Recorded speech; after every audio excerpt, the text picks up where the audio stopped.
Alléluia.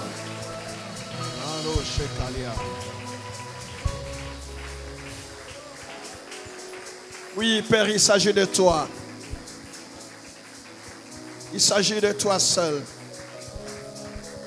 C'est toi notre point de rencontre. C'est toi que toutes les familles cherchent ce matin à rencontrer. Et nous sommes là parce que nous savons que tu es là. Car c'est toi qui nous as convoqués en ces lieux. Tu veux nous parler, tu veux nous instruire, tu veux nous diriger.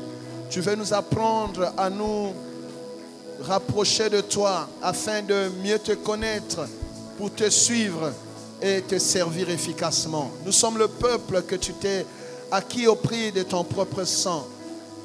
Merci Seigneur. Nous voulons vivre pour toi. Nous voulons, Seigneur, au-delà de tout, Seigneur, oh notre Dieu, demeurer dans ta présence. Seigneur, tu nous as aimés d'un amour incomparable. Et nous savons, Seigneur, oh Dieu, tu nous as tant aimés que nous voulons déclarer ce matin, rien ne nous séparera de l'amour de Dieu. Seigneur, nous te devons tout. Nous ne sommes rien sans toi. Merci Seigneur. Merci pour ta présence. C'est ta présence en fait qui change toutes choses en ces lieux. C'est ta présence qui fait de ce lieu, Seigneur, oh Dieu, un lieu d'adoration et de culte. Alors que ta présence ne nous manque pas ce matin. Nous acclamons ta présence, nous saluons ta présence, nous bénissons ta présence, nous honorons ta présence. Jésus-Christ est Seigneur en ces lieux. Jésus-Christ règne sur tout ce que nous voyons, sur tout ce que nous ne voyons pas. Nous établissons le règne de Jésus en ces lieux. Et merci Seigneur, oh Dieu. Alléluia. Pour le sang de l'agneau. Et pour le témoignage de l'Esprit. Au nom puissant de Jésus. Amen, amen. Amen, amen. Dimanche passé, nous avons... Tu peux me rappeler le thème de dimanche passé? Hein? Conquérir où? Il y a un homme de Dieu qui m'a appelé et dit, ah, pasteur, ton thème là, vraiment... Et j'ai aussi l'un de mes fils qui est philosophe. Philosophe, hein, c'est ce qu'il fait. Alors, il m'a repris cet enseignement comme un philosophe. Il dit, papa, je suis fier d'avoir un... Lui, il était fier de son pasteur parce que le pasteur a abordé des thèmes que eux abordent dans leur science. Mais j'ai abordé ce thème sous l'angle de l'évangile. Vous voyez comme quoi la Bible peut nous permettre de toucher tous les secteurs de la vie. Amen. La Bible, c'est vraiment un creuset de toutes les connaissances, de toutes les sciences même. Donc nous devons être fiers de la parole de Dieu. Conquérir ou périr, oui, c'est très important. Nous parlons aujourd'hui encore un peu de la conquête et pendant la chambre haute, nous allons également parler de la conquête, mais là, nous allons surtout entrer dans la dimension du combat spirituel. C'est très important. Nous avons dit que la conquête est une guerre, amen. Et si tu ne veux pas combattre, on va t'écraser. Dans ce monde, on ne respecte que ceux qui sont forts. Il y a un moment où tu parles, il y a un moment où tu combats. Il y a un moment où tu négocies, mais si la négociation ne marche pas, chacun sort ses armes, n'est-ce pas? Voilà. Et jamais tu ne peux négocier avec le diable, il n'entend pas la négociation. Est-ce que quelqu'un m'entend? Donc, cette chambre haute qui commence demain, c'est un rendez-vous puissant. Un rendez-vous, on va en découdre avec ceux qui ont choisi la guerre contre nous. Tu ne m'as pas dit un bon amen? Oui. Alléluia. Oui. Il est un temps aussi où on doit savoir que nous aussi, nous avons des armes. Oui. La foi n'est pas une faiblesse.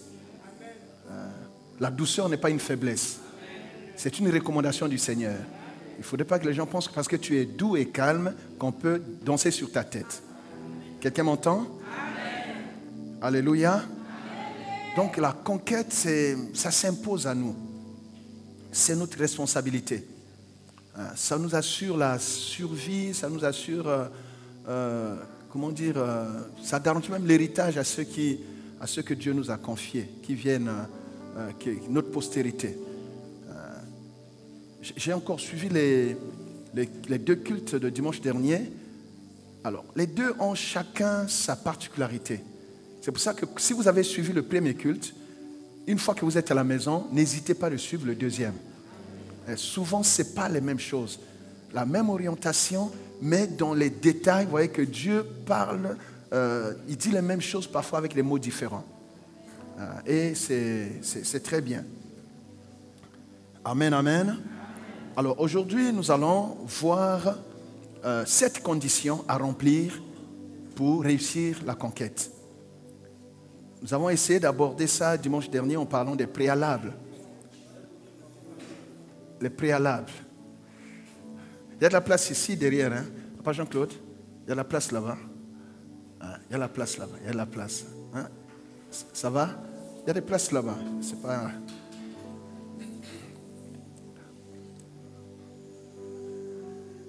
Et d'ici là, Dieu va nous aider à voir plus grand. Tu ne m'as pas dit un bon amen. Voilà, donc 7 conditions à remplir pour réussir la conquête. Dimanche dernier, nous avons parlé des préalables. Mais le Seigneur m'a convaincu d'approfondir un peu cela. Il y en a plusieurs, mais nous prenons 7 principales conditions à remplir avant de s'engager dans la conquête ou afin de réussir la conquête. Alléluia. On va se lever. Nous allons lire la parole de Dieu dans le livre de Psaume, Psaume chapitre 2. Psaume chapitre 2, nous allons lire du verset 7 au verset 11. Psaume chapitre 2, nous allons lire le verset 7 au verset 11. Psaume 2, 7 à 11. Alléluia. Est-ce que tout le monde a trouvé? Gloire à Dieu. Nous lisons la parole du Seigneur dans Psaume chapitre 2, versets 7 à 11. Je publierai le décret. L'Éternel m'a dit, tu es mon fils. Je t'ai engendré aujourd'hui. Demande-moi et je te donnerai les nations pour héritage. Les extrémités de la terre pour possession. Tu les briseras avec une verge de fer. Tu les briseras comme le vase d'un potier. Et maintenant, roi, conduisez-vous avec sagesse. Juge de la terre, recevez instruction. Servez l'Éternel avec crainte. Et réjouissez-vous avec tremblement. Parole du Seigneur. Alléluia. Nous acclamons le Seigneur.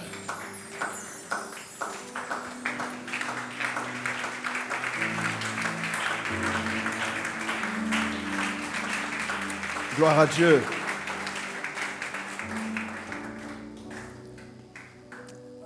Alléluia.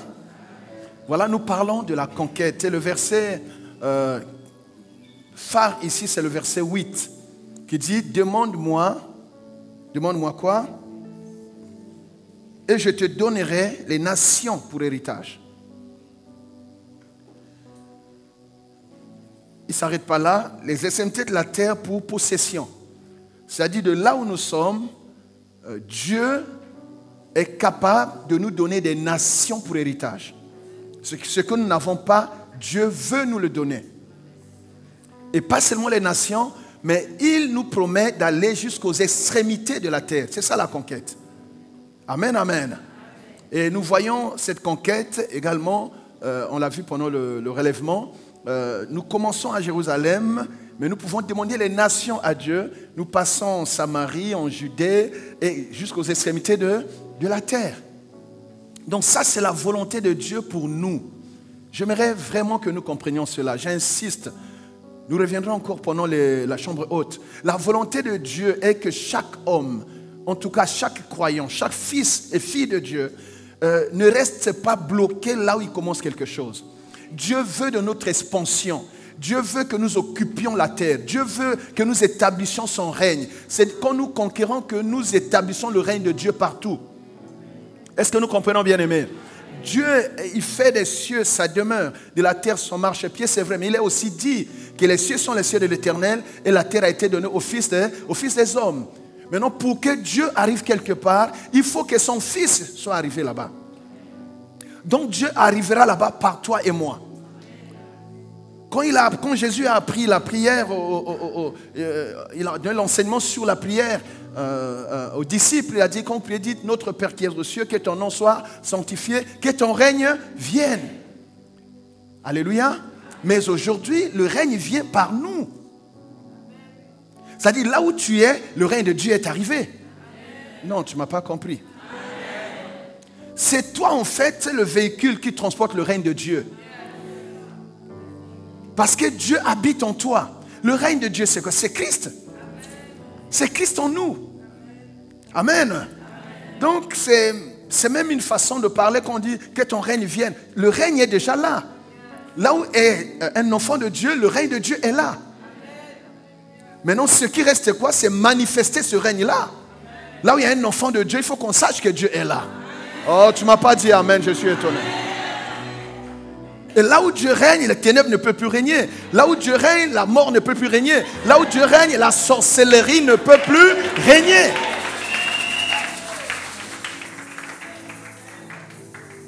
Donc une fois que tu as prié, Seigneur, que ton règne vienne, tu dois croire que le règne est là en toi. Donc tu dois aussi dire que ton règne se manifeste. Que ton règne se manifeste dans cette maison. Que ton règne se manifeste dans ma famille. Que l'on sache qu'il y a aussi quelqu'un qui a Dieu ici. On a trop parlé des sorciers dans cette famille. Il est temps que ton règne aussi se manifeste. Et si quelqu'un entend cela, bien-aimé. Alléluia. Est-ce qu'on peut acclamer le règne de Dieu? Pourquoi nous demandons la manifestation du règne? Mais parce que Dieu est invisible. S'il ne se manifeste pas, on ne saura pas qu'il est là. Non? On ne saura pas. On nous prendra comme tout le monde. On nous prendra comme des hommes ordinaires, des femmes ordinaires. Mais c'est quand on verra Dieu faire ce que aucun homme ne peut faire. Quand on verra Dieu faire plus que ce que font les sorciers autres, on dira, ah, faites attention, cette femme n'est pas normale, cet homme n'est pas normal. Il y a de l'extraordinaire en lui, il y a du surnaturel en lui, parce que Dieu est surnaturel. Donc, quand nous demandons la manifestation du règne de Dieu, on demande aussi que Dieu manifeste son surnaturel en nous. Il faut que l'on sache que nous sommes des hommes et des femmes spirituels. Alléluia. Quand quelqu'un vient faire n'importe quoi dans ta maison, il doit pouvoir être bloqué. Là où tu es, les sorciers ne peuvent pas voler comme ils veulent. Ils descendent, ils montent, ils entrent à midi, ils entrent le soir. Ils donnent sur vos têtes, ils déposent des choses, ils partent. Ils donnent rendez-vous demain, ils reviennent. Ils te font manger la nuit, ils te font faire des histoires la nuit. Tu te lèves, tu es fatigué, tout ne marche pas. Non, dis avec moi non. C'est un problème de manifestation. Et ça dépend de nous aussi. Notre corps est le temple du Saint-Esprit. Tu peux avoir le Saint-Esprit et vivre comme une personne ordinaire. Si tu ne l'actives pas. Amen. C'est comme quelqu'un qui peut avoir beaucoup d'argent, mais il choisit de vivre comme un pauvre. Amen. Donc il faut que nous soyons conscients de ce que nous sommes en Christ. Notre identité en Christ. Et ce que cela nous confère comme autorité, comme puissance, comme pouvoir, comme possibilité. Nous sommes trop timides. C'est vrai. Nous sommes trop timides. Avec toute la puissance que nous avons, nous sommes trop timides. Et ma prière est que l'on remarque que dans cette famille-là, on ne peut pas te toucher comme on touche tout le monde. Un jour, un homme de Dieu, Paul, il était dans la conquête.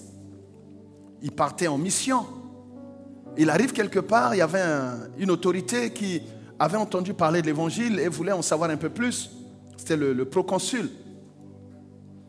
Et quand Paul a voulu lui enseigner l'évangile, il y a eu un magicien qu'on appelait Elimas, Bar Jésus. On l'appelait aussi comme ça. Faites attention, c'est pas partout où on dit Jésus qu'il y a Jésus. Hein? Voilà. Vous êtes là? Et quand Paul a voulu commencer son ministère, il a senti une opposition. Il a senti qu'il y a des forces qui lui résistaient.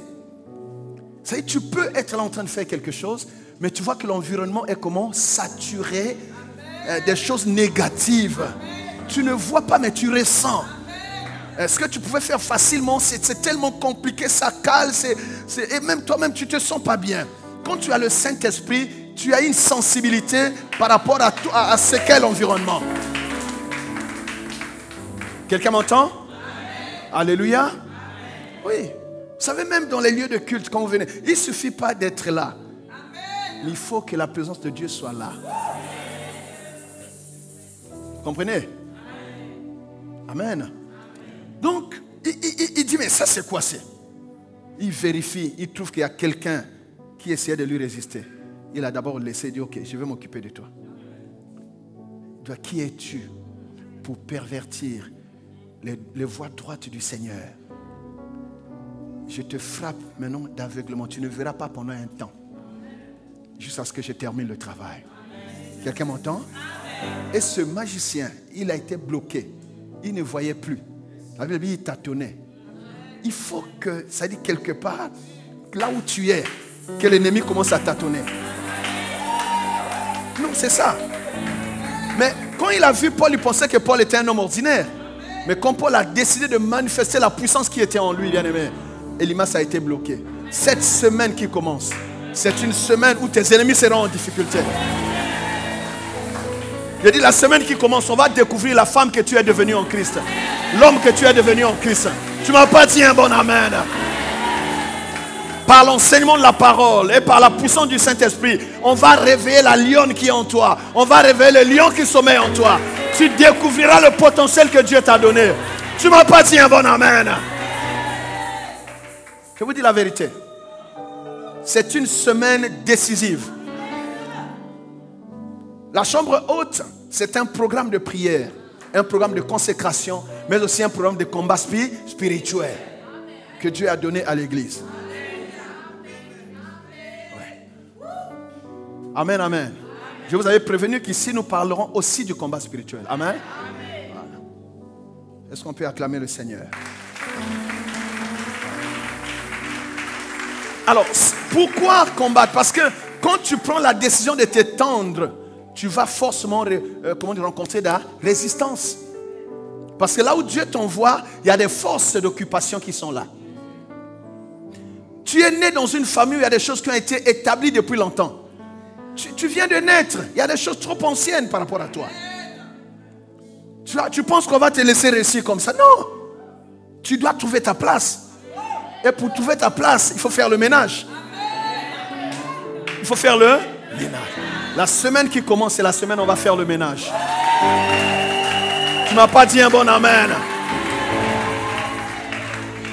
On va faire le ménage. Tu ne peux pas être en paix si tu ne nettoies pas le terrain. Il y a des gens, si tu les laisses, ils vont te laisser réussir un temps, mais ils vont t'empêcher de jouir de tes bénédictions. C'est pour ça qu'il faut non seulement conquérir, mais il faut aussi sécuriser. Il y a des gens qui sont réjouis le matin et à midi, ils ont commencé à pleurer. Pourquoi? Ils n'ont pas fait attention. Ils n'ont pas pris le soin de nettoyer, de vérifier qui est qui. Lui, là, c'est qui? Qu'est-ce qu'il fait là? Il est là depuis quand? Il faut, bien aimé, il faut avoir les yeux où? Je vous dis la vérité. Et cette semaine, Dieu va vous révéler des choses. Dieu va vous parler par rapport à votre propre maison. Le territoire que Dieu te donne, Dieu doit te donner les informations de ce territoire-là. Demandez à ceux qui sont dans la sécurité, ils vous diront, tu ne peux pas occuper un territoire sans en avoir préalablement les informations et les renseignements. Savoir qui est là-bas, qu'est-ce qu'il fait là. Alléluia. Amen. Et Dieu fait ça aussi. C'est pour ça qu'il dit, invoque-moi, je te répondrai. Je te révélerai les choses cachées, celles que tu ne connais pas. Les gens ne sont pas ce que tu vois là. Ne te limite pas au sourire qu'on te montre. Quelqu'un m'entend? Et je vais prier Dieu pour que tes yeux s'ouvrent.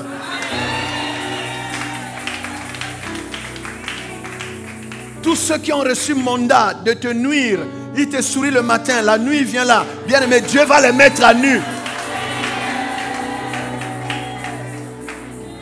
Dieu va les mettre à nu. Parce que le diable est maître dans l'art du déguisement. Il se déguise, il se présente en ange de lumière. Alors qu'il est là, il sait seulement comment te manger. Tu ne seras pas leur sacrifice. Quelqu'un m'entend? Dis, je ne serai pas leur sacrifice. Au nom de Jésus. On acclame le Seigneur. Donc Dieu publie un décret. Il publie un décret. Quand Dieu publie, c'est que ça soit connu de partout. Il dit, tu es mon fils, je t'ai engendré aujourd'hui. C'est vrai que prophétiquement, ça parle des temps messianiques. On parle du Seigneur. Mais en tant qu'enfant de Dieu, nous nous retrouvons dans ce qui est dit du Seigneur. Alléluia. Donc toi qui as donné ta vie à Jésus, cette parole s'applique à toi aussi. Il t'a engendré. Dès lors que tu as reçu Jésus comme Seigneur et Sauveur, tu as reçu le pouvoir de devenir enfant de Dieu. Et Jésus-Christ est ton frère. Quelqu'un m'entend? Ah, ça il faut le savoir aussi. Que Jésus est venu sur la terre pour être ton grand frère. Amen. Il est venu sur la terre que pour ça, pour être ton frère.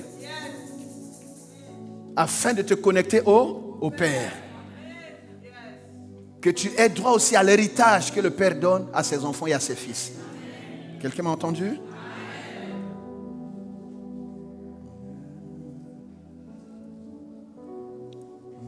Quand je songe au divin mystère, qu'un Dieu si grand ait pu penser à moi, et son cher fils est devenu mon frère, et que je suis l'héritier du grand roi. Et quand je songe, une fois encore, et quand je songe au divin mystère, qu'un Dieu si grand ait pu penser à moi, et que son cher fils, et son cher fils est devenu mon frère, est devenu mon frère, et je suis, et que je suis l'héritier du grand roi, l'héritier du grand roi. Oh, mon cœur alors se lève un chant. Dieu tout-puissant, que tu es bon, que tu es bon, que tout en air, alors se lève un chant. Dieu tout-puissant, que tu es bon.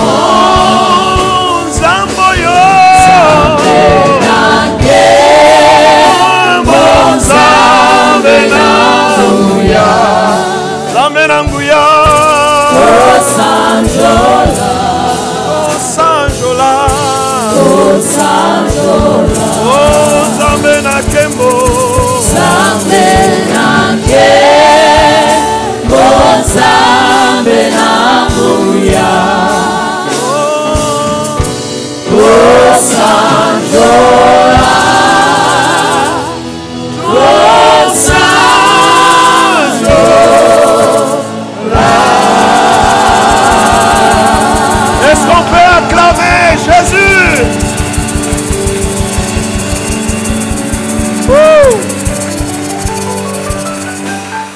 Amen, amen.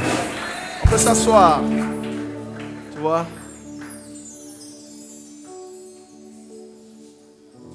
Donc, en Jésus, nous avons aussi droit à l'héritage que le Père réserve à ceux qui lui appartiennent.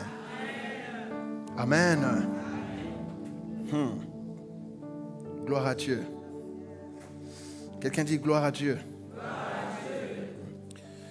Demande-moi et je te donnerai. Tu vois, Dieu a prévu, mais il dit encore demande-moi. Donc il y a des choses que Dieu veut bien faire, mais il attend une action de notre part. Alléluia.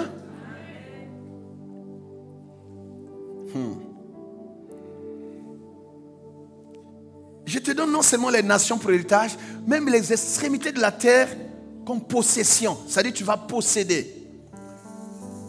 Tu hérites et tu possèdes. C'est ça la conquête.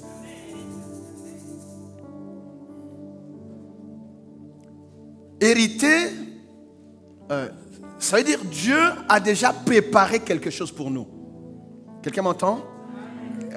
Prends Deutéronome 1, verset 21. Ça dit ce que Dieu nous promet, il a déjà préparé.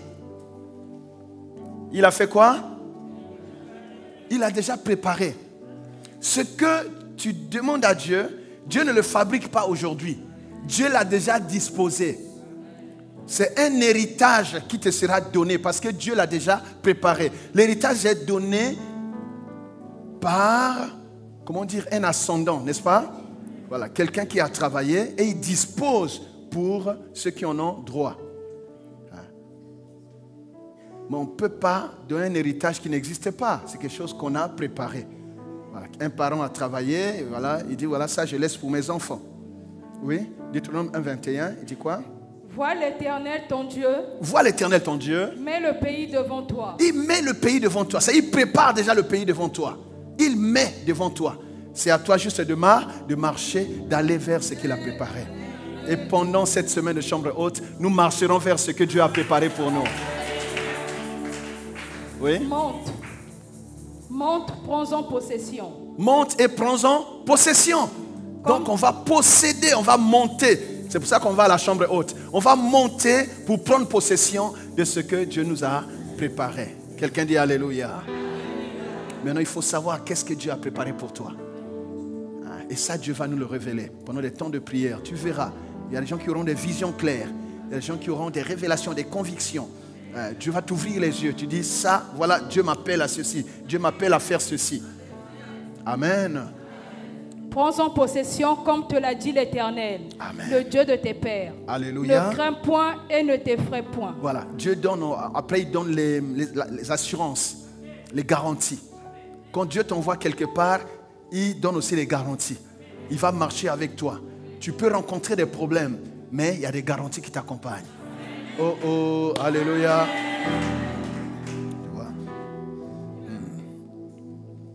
Alors, et il dit, là où tu iras là-bas, je reviens dans le psaume, tu les briseras. Ça y est, tu pourras trouver des gens qui vont te résister, mais je te donne la force de les briser. Tu les briseras. C'est la semaine où nous allons briser ceux qui nous mènent la guerre. Tokobu, tu vas les briser, tu vas briser leurs armes. Tu les briseras. Avec une verge de fer. Tu les briseras comme le vase d'un potier. Et après, on nous dit aussi comment est-ce que le conquérant doit marcher. Vous êtes là? Conduisez-vous avec sagesse. Juge de la terre, recevez instruction. Servez l'Éternel avec crainte et réjouissez-vous avec tremblement.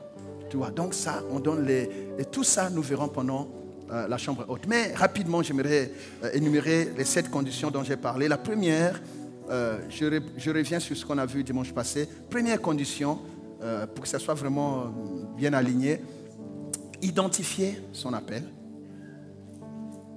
connaître sa vocation et comprendre sa mission. Première condition. Tu ne peux pas conquérir si tu ne connais pas ton appel. C'est-à-dire, Dieu t'a appelé à quoi? Dieu t'a disposé à quoi? Amen. Quelle est ta vocation? Et si tu ne le sais pas, tu risques d'être une personne de trop dans l'organisation. Tu vas commencer à toucher à tout. Et tu vas pas trouver ta place. Chaque homme a une mission sur la terre. Quelqu'un m'entend? Il faut découvrir ton appel. Il faut découvrir. Par exemple, moi, dans mon fonctionnement, dans mon attitude, ceux qui lisent, ils savent que je suis pasteur, n'est-ce pas? Je suis pasteur. Parce qu'un pasteur, c'est pas simplement lire la Bible. C'est beaucoup de choses. C'est savoir écouter. C'est être patient. Amen. Bon, sans trop d'efforts, vous voyez que Dieu m'a quand même donné ces choses. Mais dans le fonctionnement, il peut arriver des fois que j'opère comme un apôtre. Et de plus en plus, on m'appelle apôtre. Bon, je mets ça dans le sang de Jésus. Que Dieu fasse les choses comme il veut. Amen. Mais je ne cours pas vers ça. Encore que ce n'est pas l'agencement des ministères, ce n'est pas qu'il y ait des ministères plus grands que les autres. Non, c'est juste un ordre de travail. Amen. C'est pas parce que je vais bien expliquer ça. Ouais.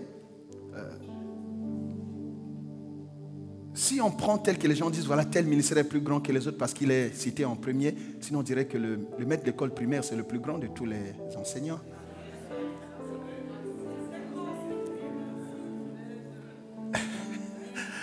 Mais on sait qu'à un moment, il va s'arrêter. Hein? Si on le met au contact d'un professeur d'université, il est perdu. Mais il a sa place. On ne peut pas arriver au professeur d'université sans passer par lui. Donc, chacun a sa place. Et en réalité, nul n'est plus grand que l'autre. Est-ce qu'on acclame le Seigneur? Voilà. Donc, c'est ça. Donc, dans le fonctionnement, vous pouvez voir que parfois, je peux opérer comme un prophète, comme un docteur, comme un ceci. Mais c'est juste parce que les besoins de l'œuvre l'exigent. Et c'est Dieu qui nous utilise dans cela. Amen. Mais tu dois pouvoir savoir où est-ce que tu es plus apte. Où est-ce que tu as plus de facilité dans le travail. Où est-ce que tu as une onction majeure. Amen. Où est-ce que quand tu touches, les choses se font facilement? C'est parce qu'il n'y a pas que faire. Les résultats dépendent de l'onction qui t'accompagne. Tout le monde peut faire la même chose, mais les résultats dépendent de l'onction qui t'accompagne. Et cette onction est rattachée à ta vocation et à ton appel. Si tu es pasteur, alors tu refuses de faire le pasteur. Tu te bats à être apôtre alors que tu n'es pas apôtre, mais tu n'as pas l'onction des apôtres. Tu peux avoir des résultats, mais tu vas beaucoup souffrir. Alors l'apôtre, il le fait parfois en 1 heure. Il a les résultats que toi, tu vas avoir en 10 jours. Il est quand même mieux d'être dans son appel, n'est-ce pas? Donc, connaître son appel et sa vocation, c'est fonctionner dans son couloir. Il faut respecter le couloir que Dieu t'a donné. Alors, quel est ton couloir? À quoi Dieu t'a appelé? Ça sont des questions qu'il faut se poser à chaque fois. Seigneur, tu m'as appelé à quoi? Quelle est ma mission?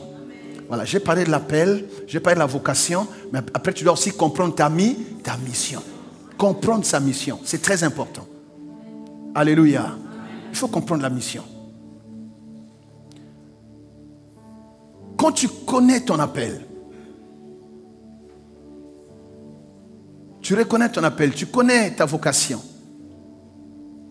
alors ça va t'aider à comprendre ta mission. Dans une organisation, vous allez voir que quand les tâches sont réparties, le travail va vite. Mais si les tâches ne sont pas réparties, si les gens n'ont pas des lettres de mission claires, un cahier de charge, c'est-à-dire, vous savez, ceux qui travaillent, on a des grands cadres ici, il y a ce qu'on appelle une fiche de poste. Quand on te donne un poste, on te dit ce qu'on attend de toi. Amen. Amen. Mais avant de te prendre en vue, si tu as les qualificatifs, si tu as la qualification, si tu as les aptitudes, on peut te faire des tests et tout. Après, il y a des choses, des aptitudes qui se développent au fur et à mesure qu'on exerce. Ce n'est pas forcément tout de suite qu'on va être expert en tout. Mais on a au moins des prérequis, on a au moins des choses qui sont en nous, qui font que, voilà, on a une lecture assez facile de la situation. Ça peut ces aptitudes peuvent nous permettre de bien comprendre les problèmes. Parce que si on n'a pas compris le problème, on ne peut pas apporter la bonne solution. Amen, amen, amen. Voilà. Donc après, tu as ta fiche de poste et tu travailles dans ce couloir-là. Mais il peut aussi y avoir des interactions entre les ministères, les postes et tout. Mais au moins que tu saches que mon travail ici, c'est faire ceci, faire cela. Donc je prie au nom de Jésus. Que le Seigneur t'accorde la grâce de connaître ton appel. Donne-moi un bon amen. Découvrir ta vocation, alléluia. Et que tu comprennes ta mission. Que tu comprennes ta mission. Je vous parle de l'appel de la personne que je connais le plus, le pasteur Gustave. Quand Dieu m'appelle, je dis, ah non, non, non, tu vas faire quoi avec moi? Ah oui, parce qu'il y a déjà beaucoup de pasteurs. Il y a beaucoup de pasteurs. Dieu m'a dit, voilà, je ferai avec toi ça, ça, ça, ça, ça, ça. Ok. Et maintenant que je le sais, je me lève. Amen. Et il m'envoie. Amen. On avait pris des exemples de la plupart des gens que Dieu a appelés. Voilà. Quand il appelle Abraham, il dit, sors, va-t'en dans un pays que je te montrerai, parce que tu seras père d'eux. Amen. À partir de toi, je vais créer un peuple. Tu seras une source de bénédiction. Tu vois, donc, Dieu montre déjà à Abraham ce qu'il fera avec lui. Et c'est ça, quand tu connais ton appel, tu découvres ta vocation, tu connais ta mission, tu as une vision de ta vie. La vision est bâtie autour de ça. Mais quand tu n'as pas ce préalable, tu n'auras pas de vision. Et on ne peut pas conduire les gens si on n'a pas de vision. Est-ce que quelqu'un entend cela? Nous sommes là, oui, Dieu merci pour cet endroit qu'on a trouvé. Mais ce n'est pas notre destination finale. Nous avons une vision, on sait où est-ce qu'on va. Donnez-moi un bon amen. Alléluia, on sait où est-ce qu'on va. Mais il y a des gens qui seront peut-être pressés. Ah non, ça traîne et tout ça. Bon, ok, c'est toujours comme ça. Ce n'est pas forcément ceux qui commencent avec toi qui iront avec toi jusqu'à la fin. C'est normal. Alléluia. Mais il y aura aussi des gens qui disent, je sais que Dieu a parlé à cet homme. Même s'il y a des combats, je n'abandonne pas, j'avance avec lui. Donne-moi un bon amen. Mais pourquoi Dieu permet parfois qu'il y ait un écart entre le moment où il t'appelle, il te dit ce que tu vas vivre, et il met parfois un trajet difficile au milieu. Ce trajet-là, c'est aussi pour sélectionner. C'est pour trier. Il y a des gens qui seront avec toi quand tout va bien. Il y a des gens qui seront avec toi quand il y a la fête. Quelqu'un m'entend? Mais il y en a, même quand ils te voient là, oh, dis c'est pas grave. Ce sont les combats du parcours. Je sais que Dieu est avec lui. Là où il avance, moi j'avance avec lui. Est-ce que quelqu'un entend cela? Et ça permet de sélectionner. Ça permet de sélectionner. Je vous dis, hein. Il y a des gens qui sont zélés là au départ. Après, ça fait déjà 3 mois.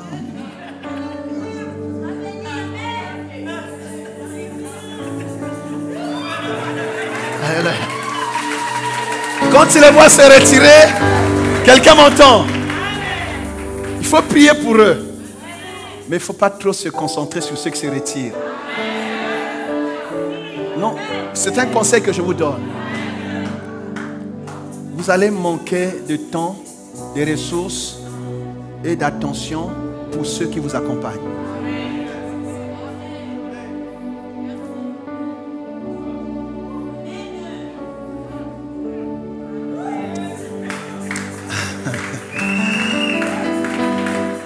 Alléluia.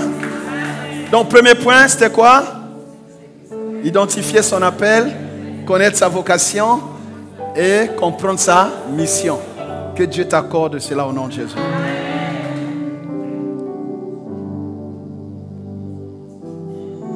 Alors, nous avons, parlons de la vocation, on a dit quelque chose. Comment découvrir sa vocation? Là, c'est très important. Est-ce que quelqu'un se souvient encore de ce qu'on a dit dimanche dernier? Comment découvrir sa vocation? Dieu peut te le dire directement. Il peut te révéler directement. Amen. Il peut te parler dans une vision, dans un songe, dans sa parole, voix audible, tout ça. Mais il peut aussi passer par quelqu'un. Des gens qui te voient fonctionner, qui ont l'expérience, te diront, ta façon de faire là, en réalité, Dieu t'appelle à ceci. Parce que parfois, on n'est pas conscient soi-même de ce à quoi Dieu nous a appelés. Parfois, on fait des choses, parfois sans en avoir parfois la qualification. Mais c'est juste Dieu a déjà déposé ça en nous. Et on fait parfois, on fait comme on fait. Mais ceux qui ont la lecture des choses spirituelles diront non, toi là, en réalité, Dieu t'a appelé à ceci.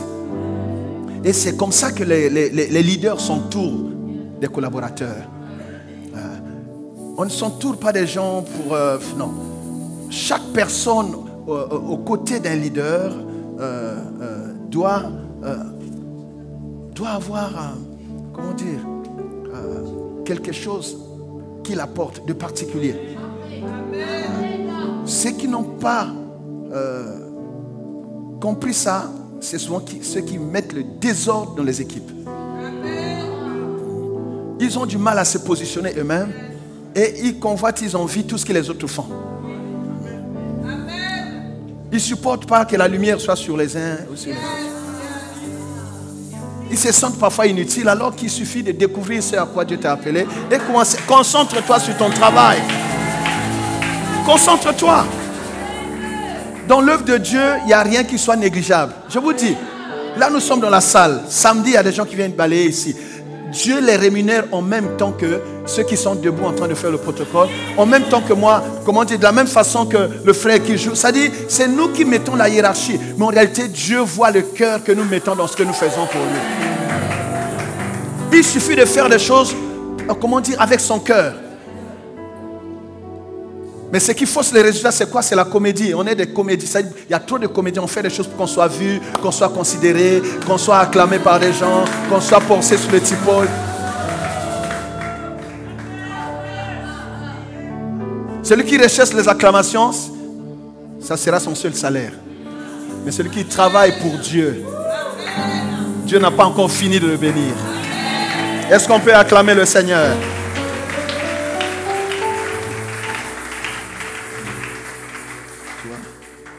Et je disais aussi qu'on peut remarquer aussi cet appel, sa vocation par le fardeau. Le fardeau, en fait, c'est ce poids qu'on a dans son cœur. Hein? On est préoccupé par une situation. Et on travaille à résoudre cette situation. Et ça nous fait nous engager parfois dans des défis, dans des combats. Et on se bat pour...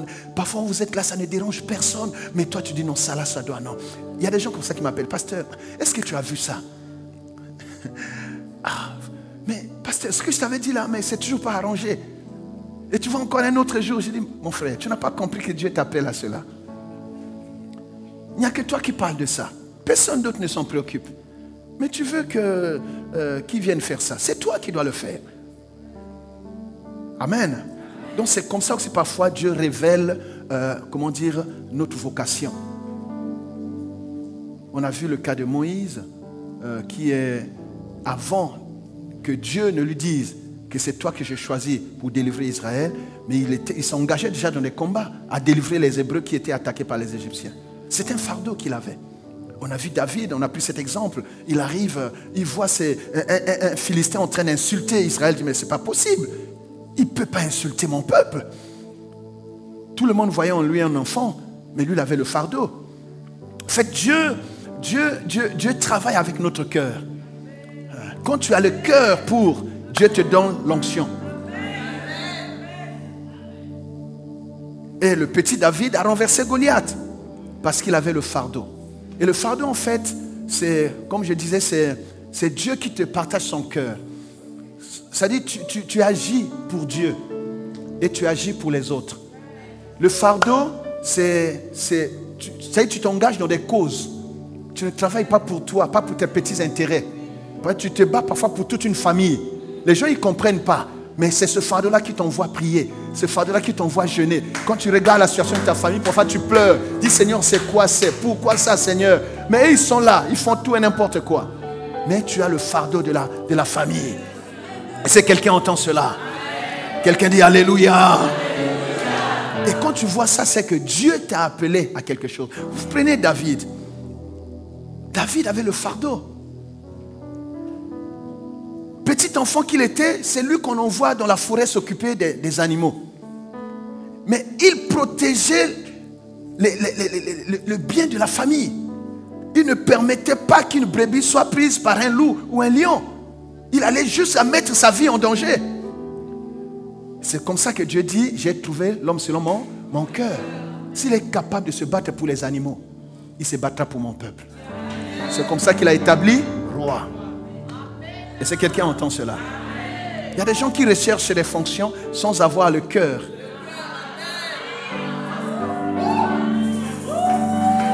Non, je vous dis. Amen. Tu ne m'as pas dit un bon amen, je suis étonné. Hein? Alléluia. Le fardeau, c'est ce feu qui brûle en toi. Ton cœur n'est pas tranquille. Il y a un feu qui brûle en toi. Vous allez voir, parce que ça va arriver. D'ici là, nous allons lancer l'opération Devant nous et bâtissant. Vous allez voir qu'il y a certaines personnes. C'est-à-dire, c'est ton argent à toi. Mais Dieu va faire que construire l'église va être ton problème. C'est-à-dire, ton cœur va battre pour ça. C'est-à-dire, tu ne peux pas ne pas apporter le ciment. Tu as des besoins, mais ton cœur bat pour l'église. Tu en fais ta préoccupation. Pourtant, c'est dit à tout le monde. Mais tu prends ça à un autre degré. C'est un feu qui est en toi. Je parlais même de l'œuvre de Dieu. Tu ne peux pas être un homme de Dieu si tu n'as pas le fardeau des âmes. Ce n'est pas une fonction. Ce n'est pas un rôle qu'on joue. C'est une vie donnée. Tu vis pour Dieu et tu vis pour les âmes du Seigneur. Et sans le vouloir, ta vie passe au second plan. Sans le comprendre, tes intérêts ne comptent plus.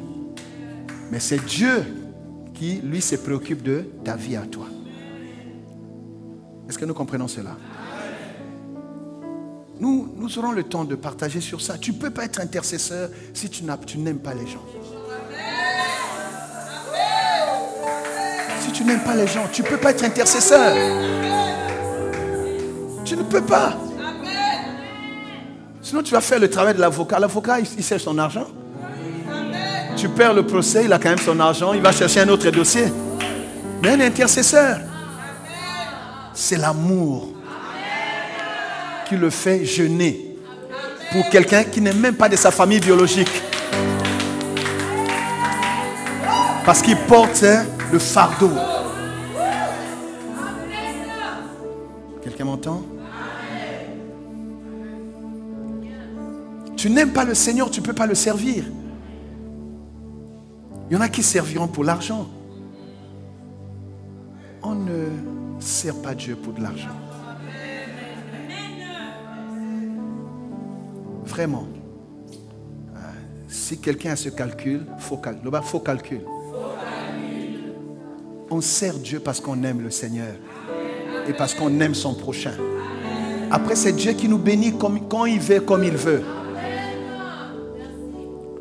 Nous savons que Dieu bénit, mais on n'en fait pas notre cheval de bataille. On ne calcule pas, on ne prend pas la calculatrice sur l'œuvre de Dieu. Je vais faire ça, par mois je vais avoir ceci. Tu fais ça, faux calcul. Dis avec moi, faux calcul. C'est un problème de fardeau. Amen. Alors, deuxième clé pour réussir la conquête, la préparation. Quelqu'un dit la préparation.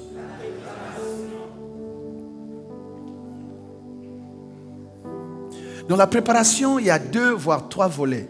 Je n'en citerai que 2. Premier volet, c'est la formation. Tu ne peux pas être un grand conquérant sans avoir subi la formation. C'est exactement ce que sont les militaires. Dieu nous a fait la grâce d'avoir des militaires. Un jour, voilà, quand Dieu nous permettra de nous développer un peu plus, nous apprendrons aussi de certains métiers. un militaire peut vous parler de ce qui fait la force. Parce que le militaire, c'est un conquérant. C'est quelqu'un qui est formé pour défendre le territoire. Et au besoin, si cela l'exige, conduit même des expéditions. Voilà. Parfois, on peut être poussé à pourchasser l'ennemi jusqu'à son dernier retranchement. Amen. Mais sinon, ils sont là d'abord pour défendre. Mais en fait, tu ne peux pas faire ce travail-là si tu n'es pas formé. On peut te donner une arme. Vous voyez, moi, j'ai fait une expérience. Beaucoup n'étaient pas encore nés. Je vois beaucoup de jeunes ici. Les guerres qu'on a connues dans ce pays, qu'on ne souhaite plus jamais. Amen. Ceux qui ont fait plus de dégâts avec les armes, c'était des civils. Parce qu'ils tiraient n'importe comment. Il prend là et il ne sait pas déjà combien l'arme coûte, combien une balle coûte. Parce que c'est cher, le militaire sait qu'un seul coup, c'est une perte pour le budget. Donc on ne gaspille pas déjà ça. Puis, on n'a pas l'arme pour la diriger contre son compatriote. Et ce sont souvent les civils qui, sans formation, ont fait des dégâts. Tu vois, pour être un grand conquérant, il faut être formé. Et l'œuvre de Dieu, c'est une conquête. La conquête, on gagne les âmes pour le Seigneur. Et pour gagner les âmes, il faut être formé. Parce que c'est un travail qui ne commence pas avec nous. On apprend des expériences de ceux d'avant. On apprend aussi de ce que la parole de Dieu nous dit. Amen. Alléluia. Oh, alléluia. Ésaïe 48, verset 17. On a lu ce passage à la toute première chambre haute. Ésaïe 48, verset 17. La parole d'Ésaïe 48, verset 17. Ainsi parle l'Éternel, ton Rédempteur, le Saint d'Israël. Moi, l'Éternel, ton Dieu, je t'instruis pour ton bien. Je t'instruis, ça y est, je te forme. Oui. Je te conduis dans la voie que tu dois suivre. Amen. Tu vois. Donc, si tu n'es pas formé, mais tu peux échouer sur le terrain, même avec un appel authentique. Parce que l'appel, c'est Dieu. En fait, on ne donne pas un appel à quelqu'un. Ce n'est pas un homme qui peut faire de moi un ministre de Dieu. Il nous a élus. Il a dit, avant que tu ne sois formé de l'enfant de ta mère, je t'avais déjà, et je t'avais consacré, je t'avais établi même. Donc c'est antérieur à tout ce qui s'est fait ici. Les hommes, ils voient, ils reconnaissent et ils consacrent. Voilà, ils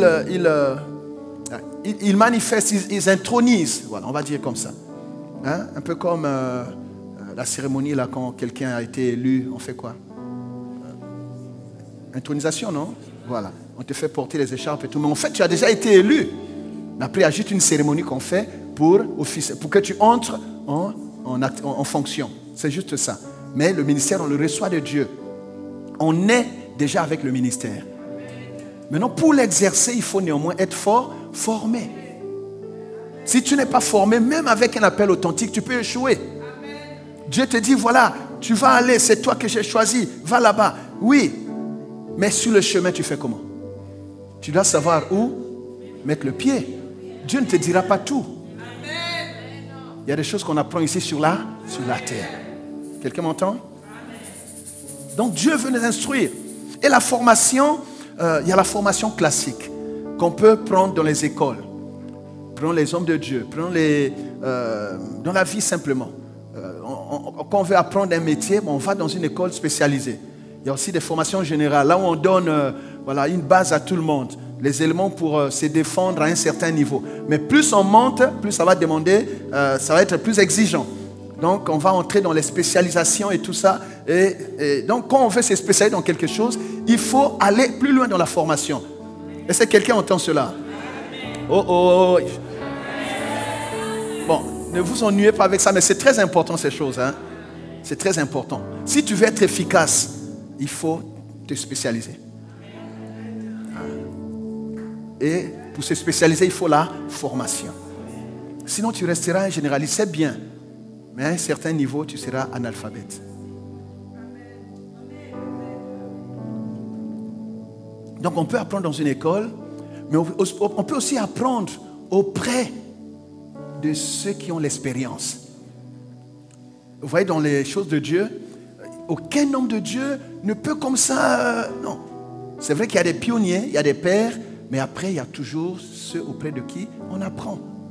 Tu peux avoir été formé, tu verras qu'avant de commencer, on te mettra toujours sous un maître.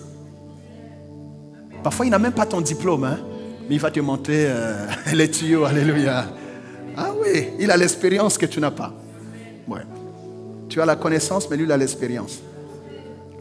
Je suivais un documentaire, je ne sais pas si je prête attention à ça, où il y avait des médecins qui venaient de l'Europe, un jeune médecin, une jeune femme, ils ont été dans la Likwala. Et là-bas, c'est passé sur TV5 ou France 24, je ne sais plus. Et quand elle regarde, cette femme regarde un malade qui était là, donc elle a commencé à donner des diagnostics, ben, il faut faire tel examen, il faut faire tel examen. Bon. C'est ce qu'elle a appris. Elle est moderne et tout. Mais il y avait un vieux qui était là, qui n'était même pas médecin. Un vieux qui était là, qu'elle arrive, il dit, ok, ça là, on fait ça. Ils ont opéré. Ça y est, la femme a dit, non, je ne peux pas prendre le risque. Et ce gars-là a opéré. Il n'y avait pas tout ce qu'on a dans les grands hôpitaux. Et le malade a été guéri. Et cette femme a dit, mais j'étais bête. J'étais comme une analphabète devant ce gars avec presque rien. Il a opéré, et le gars était... Ah! Tu vois? L'expérience. Il n'a pas le gros diplôme. Il n'est pas sorti de, je ne sais pas, de la faculté de médecine. Là seulement les gens qu'on a là, les vieux. Mais tout a opéré. Donc on peut apprendre aussi des personnes qui ont l'expérience. Il ne faut pas négliger ceux qui ont l'expérience. Souvent les jeunes parlent beaucoup. Mais sur le terrain, ils échouent. Pourquoi? C'est pas le diplôme. En fait, le diplôme, c'est pas ça. Les diplômes te donnent un couloir. Mais l'exercice du métier, ça, c'est sur le terrain. C'est comme ça que même avec le diplôme, il faut être humble. Les vieux peuvent te piéger là, ils te piègent. Ils vont te laisser partir. Après, quand tu seras bloqué, tu reviens vers eux. Ah, mais toi, tu as fait ici, tu pensais que... Donc, quand tu arrives quelque part, il ne faut pas trop parler. Il faut apprendre. Il faut apprendre. Est-ce qu'on peut acclamer le Seigneur? La formation. Vous voyez Moïse, Dieu l'appelle. Et l'appel, je vous ai dit, ça peut aussi, on peut ajouter ça sur le premier point. On a dit, il peut te dire ça directement, il peut passer par un autre, il peut te manifester le fardeau.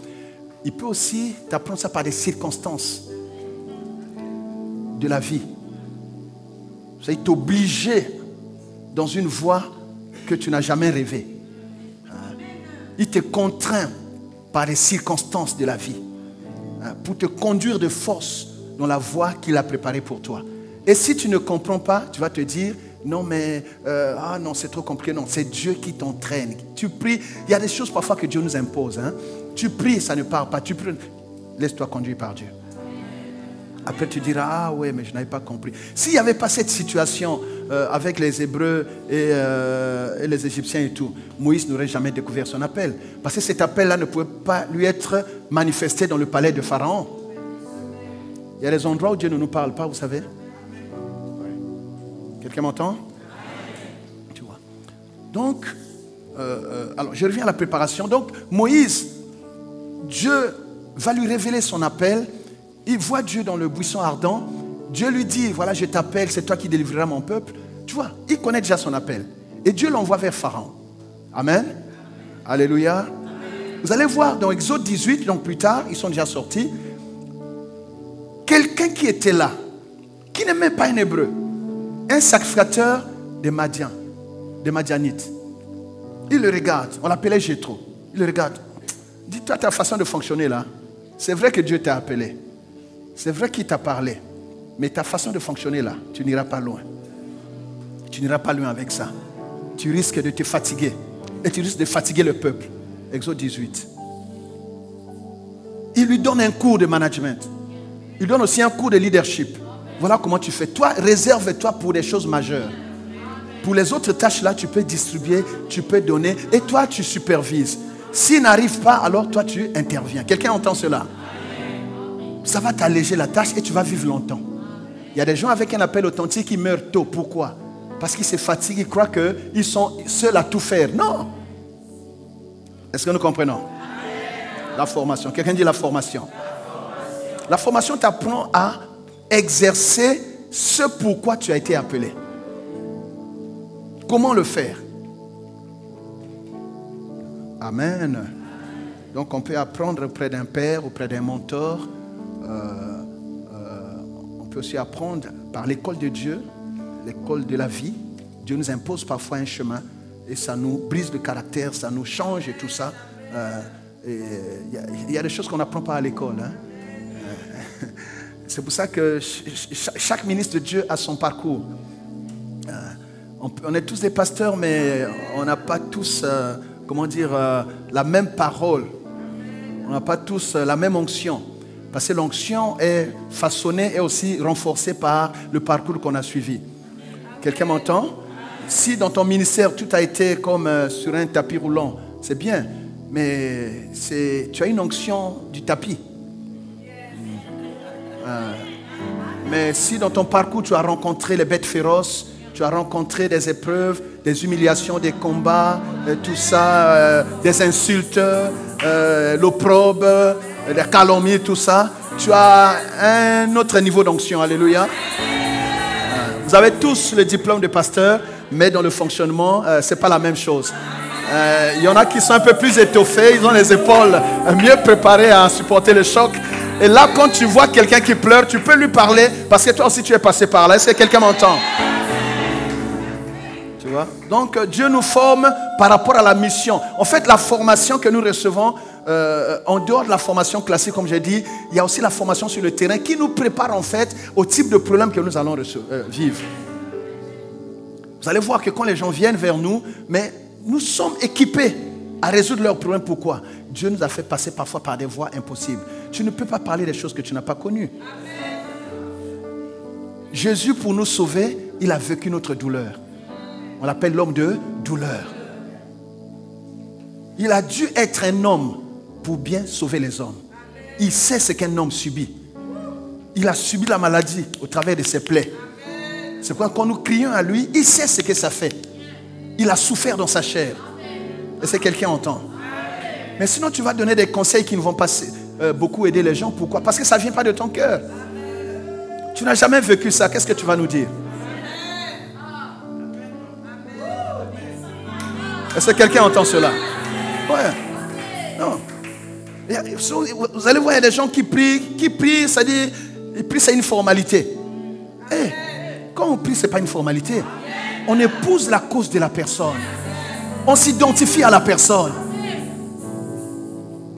Amen. Gloire à Dieu. Quelqu'un dit gloire à Dieu. J'ai parlé de la formation. Au niveau de la préparation, alors, il y a aussi la chambre haute. Quelqu'un dit là?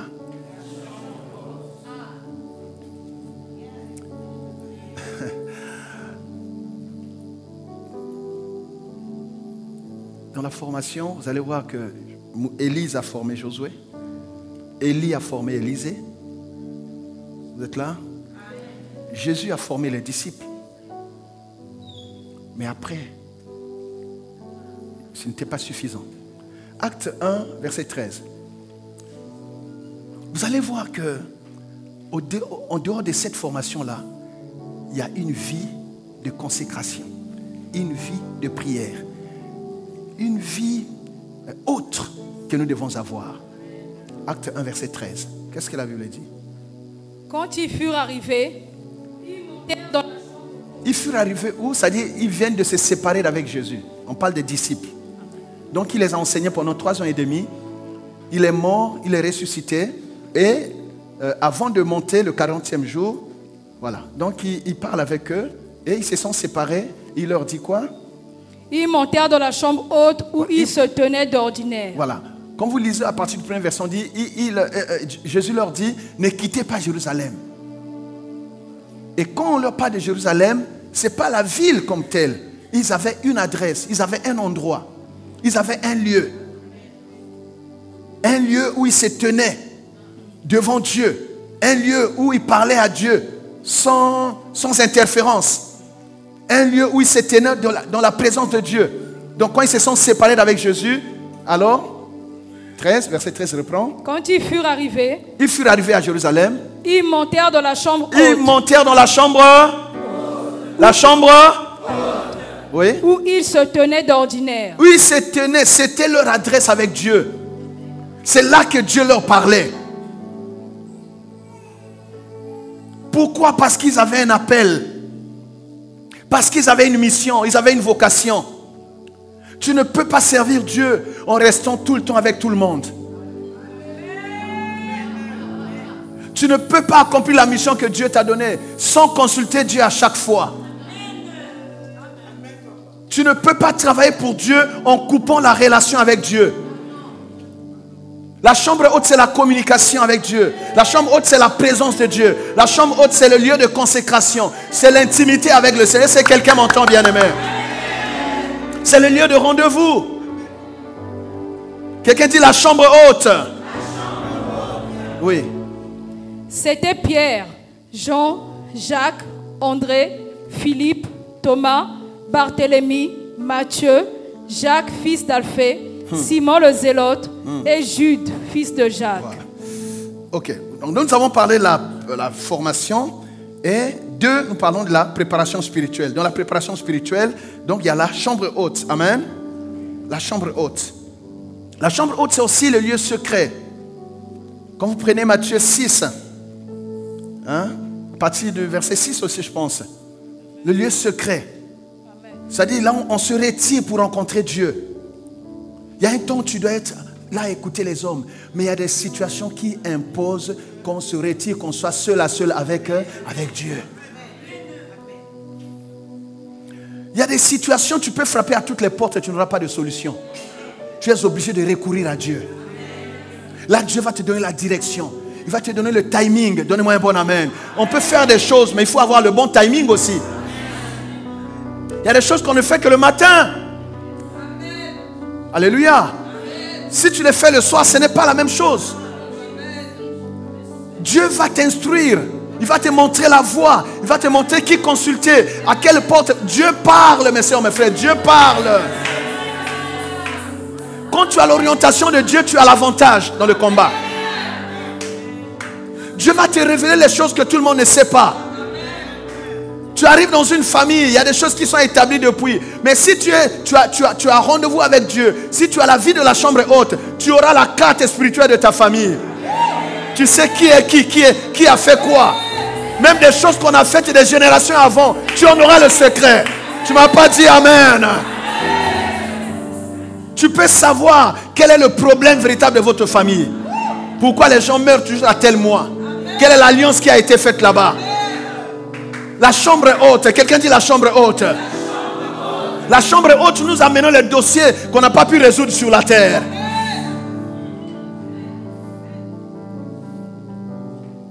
Quelqu'un dit alléluia. Il y a des situations, bien aimées, auxquelles les hommes n'auront pas de réponse. Il a dit, sans moi, vous ne pouvez rien faire. Dit la chambre haute. La chambre haute, c'est le lieu de prière. Mais pas la prière ordinaire. Priez jusqu'à ce que le ciel s'ouvre. Priez jusqu'à ce que la pluie tombe. Priez jusqu'à ce que les choses bougent. Quelqu'un dit alléluia. La chambre haute, tu peux défaire ce que l'ennemi a fait. Tu peux déraciner ce qu'ils ont planté depuis longtemps. Tu peux changer les données, les cartes spirituelles de ta famille. Tu peux changer l'environnement de ta famille. Quelqu'un dit la chambre haute. C'est un lieu d'exaucement. Chambre haute. Je vous ai dit ça dimanche dernier peut-être. Quand la femme sunamite perd l'enfant qu'elle a reçu par la prière d'Élisée, qu'est-ce qu'elle a fait? Elle a pris le cadavre Elle est allée déposer sur le lit de l'homme de Dieu, là où lui avait fait une chambre haute. Quand Élisée vient, il entre dans la chambre haute, il ferme la porte. Quelqu'un m'entend? La Bible dit, il marchait. Il parlait avec Dieu. Après, il s'identifie à l'enfant. C'est pour ça que j'ai parlé de la prière. On ne prie pas. Voilà. On s'identifie à la personne. Cet enfant doit revenir à la vie. La vie qui est en moi, je communique à cet enfant. Est-ce que quelqu'un entend cela? Alléluia. Et c'est dans la chambre haute que cet enfant va revenir à la vie. Après, il prend l'enfant, il le rend à sa mère. Pendant ces 5 jours, cette semaine qui commence, ce qui était mort reviendra à la vie au nom de Jésus. Tu ne m'as pas dit un bon amen. Ce qui était mort reviendra à la vie. Le travail reviendra à la vie. Le foyer reviendra à la vie. Ta carrière reviendra. Tu ne m'as pas dit amen. La chambre haute. Pierre, c'était la même chose. Quand Dorcas est morte, on l'a prise, on l'a placée où? Dans la chambre haute. Quand Pierre arrive, Pierre fait la même chose. Pierre prie. Et Dorcas revient à la vie. Il prend Dorcas, il rend. Bien aimé, cette chambre haute, tu dois vivre le surnaturel de Dieu. La chambre haute. Alléluia. Alléluia. Il y avait une grande menace sur les Juifs à Babylone. Mais Daniel, il montait dans ce que la Bible appelle la chambre supérieure. Dans la chambre haute, c'est ce que ça veut dire. Et 3 fois dans la journée, il priait en direction de Jérusalem. Et c'est cette prière-là qui a fait que malgré tout ce qui était préparé contre eux à Babylone, Daniel a pu récupérer la situation. Dis avec moi la chambre haute. Plus tu montes dans la vie, plus tu as besoin d'être dans la présence de Dieu. Parce que quand tu montes au travail, sache qu'il y a des gens qui travaillent pour te faire descendre. Quand tu brilles, sache qu'il y a des gens qui travaillent, qui oublient leur propre vie, mais qui font de ta vie leur cible. Le problème, c'est même pas qu'ils réussissent. Le problème, c'est que toi, tu tombes. Je vous dis la vérité. Même tel qu'on est là, il y a des gens qui travaillent jour et nuit. Que le pasteur est Abongate, pasteur Makamone Simbate, là où il est parti qu'il échoue, là où il est parti que ça ne marche. Bien, je vous dis. Mais heureusement que Dieu ne peut pas entendre cette telle prière.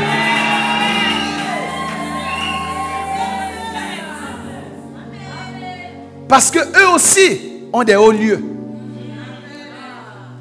Quelqu'un m'entend? Ils ont des... Ils ont des hauts lieux, ils montent.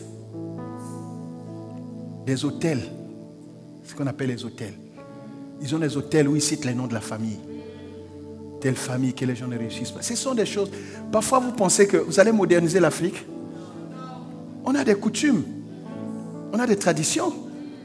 Ne soyez pas naïfs pour commencer à vivre. Même les Blancs, chez les Blancs, il y a la sorcellerie. Il y a la sorcellerie. Je peux vous en parler. Il y a la sorcellerie. Et chez eux, il n'y a pas la blague. Hein?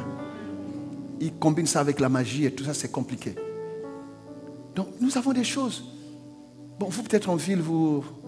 Non, il y a des gens, parfois je trouve des bons Africains, non, la sorcellerie n'existe pas et tout. Quand quelqu'un parle comme ça, c'est qu'on l'a déjà mangé. Il attend seulement le jour où il va tomber. Non, c'est vrai. Vous êtes là, toute la carte de la famille a été déjà donnée. Il y a un hôtel qui parle contre vous. Pour que les choses changent, il faut qu'un homme se lève, monte à la chambre haute et commence à invoquer Jésus. Regarde, Jésus a tout fait à la croix. Mais pour que ça s'accomplisse dans ta vie, il faut qu'il y ait quelqu'un qui paye le prix. Tu ne vas pas refaire ce que Jésus a fait à la croix, mais par ta foi, bien-aimé, tu vas activer ce que Jésus a fait à la croix dans ta vie et dans ta famille. Pourquoi Jésus dit, qu'est-ce que tu veux que je te fasse? Il veut ta participation. Quelqu'un m'entend? Oui. Non, il a tout fait, donc c'est la grâce. C'est la grâce. Mais pourquoi il intercède encore pour nous? Il est déjà mort. Hein, c'est Romains 8 combien? Lis ça. 32. Christ est mort, bien plus. Il est ressuscité. Voilà. Et il intercède pour nous. Pourtant, il a déjà tout fait. Mais pourquoi là où il intercède encore pour nous? C'est qu'il sait que sur la terre, là, il y a un combat. Maintenant, tu vas dormir. Non, Jésus a tout fait. Lui-même qui a tout fait, il intercède. Est-ce que nous comprenons? Mais il faut lire la Bible avec intelligence. Il ne faut pas, sous le coup de la paresse, commencer à dire non. Non, fais attention. Là-bas, je ferai attention. Tu as trouvé ça? Romains 8, 26. Non. Va à 30, 32. Descends là-bas. Romains 8. Romains 8, 34. Non, c'est avant ça. Si Dieu est pour nous, commence à partir de si Dieu est pour nous, ça va t'aider. Oui. Lui qui n'a point épargné son propre fils, mais qui l'a livré pour nous tous, comment ne nous donnera-t-il pas aussi toutes choses avec lui? Qui accusera les élus de Dieu? C'est lui qui justifie. Qui les condamnera? Christ est mort, bien plus il est ressuscité. Il est à la droite de Dieu et il intercède pour nous. Dans sa position à la droite de Dieu, il fait quoi? Il intercède. Parce qu'il sait que sur la terre, le combat continue. Donc si tu dors, on va te manger. Non, je vous dis la vérité. C'est le temps de se lever. C'est le temps de se lever. Quand il y a un problème spirituel, la réponse doit être spirituelle. Et personne ne peut prier pour toi mieux que toi-même. Personne. Moi, je vais donner les orientations. Tu vas bénéficier de la couverture spirituelle de l'Alliance, mais tu dois te lever pour ta famille parce que tu connais ta famille plus que quiconque. Quand nous prions, tu cites ta famille. Tu as la liste de ta famille. Moi, mes enfants ne périront pas. Mes frères ne périront pas. Seigneur, parce qu'il y a quelqu'un là-bas qui cite votre famille en mal. Il faut que toi aussi tu sois sur la, comment dire, dans la chambre haute, la haute montagne, pour invoquer l'Éternel en faveur de ta vie. Peut-être que tu te négliges, mais il y a des gens qui veulent ta perte, mon frère. En même temps que tu vois que tu ne vaux rien, mais il y a des gens qui sont préoccupés par ton étoile.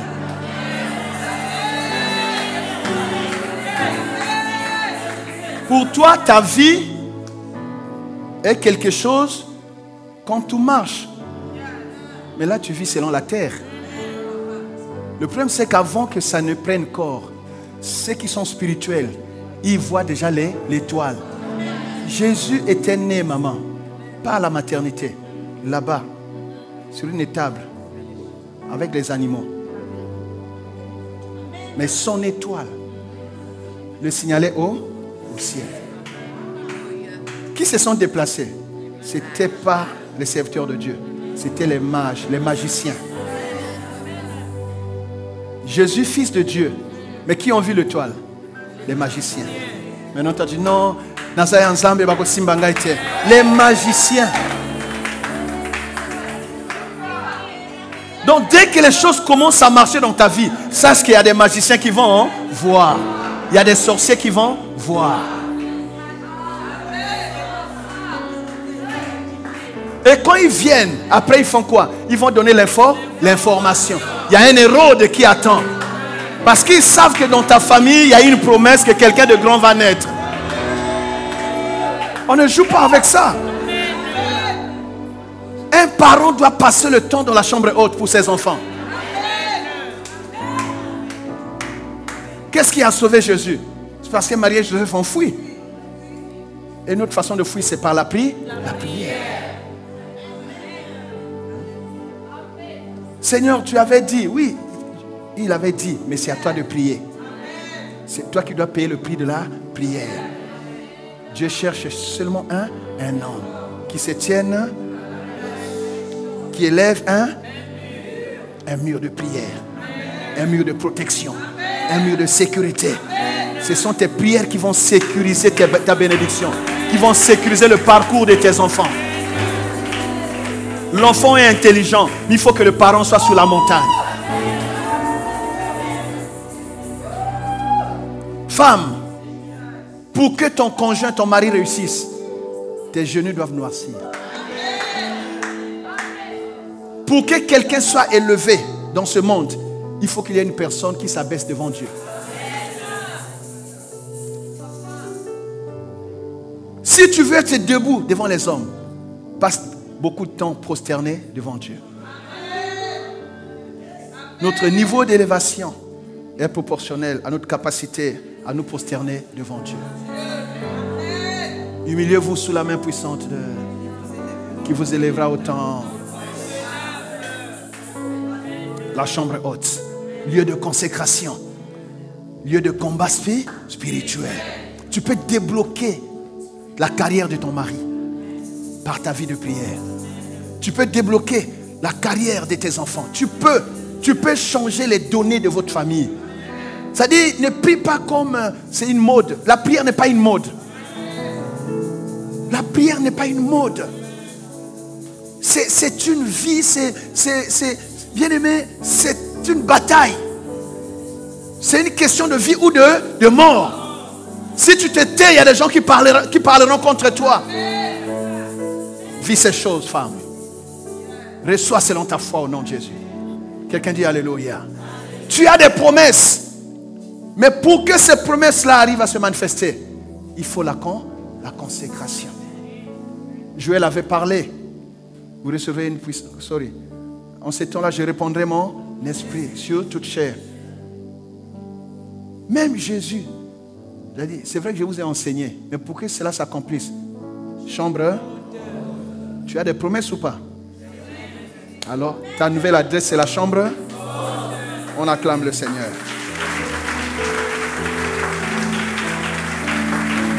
C'est comme ça que tu acclames, c'est comme ça seulement que tu acclames.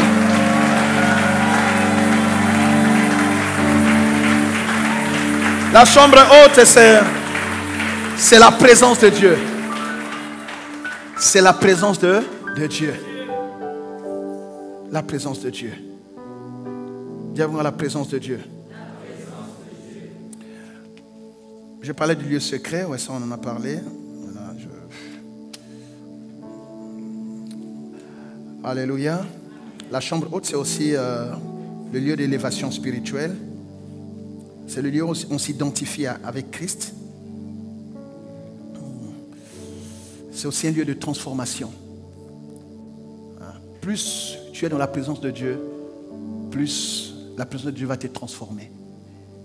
Tu vas t'identifier à lui. Sa lumière vient sur toi. Sans le savoir, tu vas voir que tu n'es plus la même personne. Tu seras comme Moïse. Quand il descend de Sinaï, ses frères ne pouvaient plus le regarder parce qu'il avait le visage de Dieu maintenant. L'éclat de la gloire de Dieu était sur lui. Les gens ne pouvaient plus le supporter comme ça. Celui qui est habitué à la présence de Dieu, le monde aura du mal à le supporter. Parce que tu vas voir la lumière, tu vas voir le feu de Dieu en toi. Quelqu'un me dit Alléluia. Alléluia. Les enfants du royaume vont te supporter. Mais ceux des ténèbres, ils ne vont pas te supporter. Plus tu t'approches de Dieu, plus tu auras des combats dans leur camp. Mais quand tu as ces combats-là, bien aimé, c'est un bon signe. Est-ce qu'on peut acclamer le Seigneur? Ils vont essayer de t'attaquer, mais ils ne pourront pas. Après, c'est eux qui vont partir. Et tu vas conquérir le territoire. La semaine qui commence là, il y a des gens qui vont conquérir des territoires. Il y a des gens qui vont récupérer des positions. Donne-moi un bon amen. Amen. Alors rapidement, là on a perdu beaucoup de temps. Troisième, le respect des consignes et des interdits. Tu ne peux pas conquérir si tu ne respectes pas les consignes et si tu ne tiens pas compte des interdits. Vous savez, il y a des gens qui font beaucoup d'accidents. Pourquoi, Papa Jean-Claude? Parce qu'ils savent juste déplacer la voiture. Mais ils n'ont pas appris la conduite.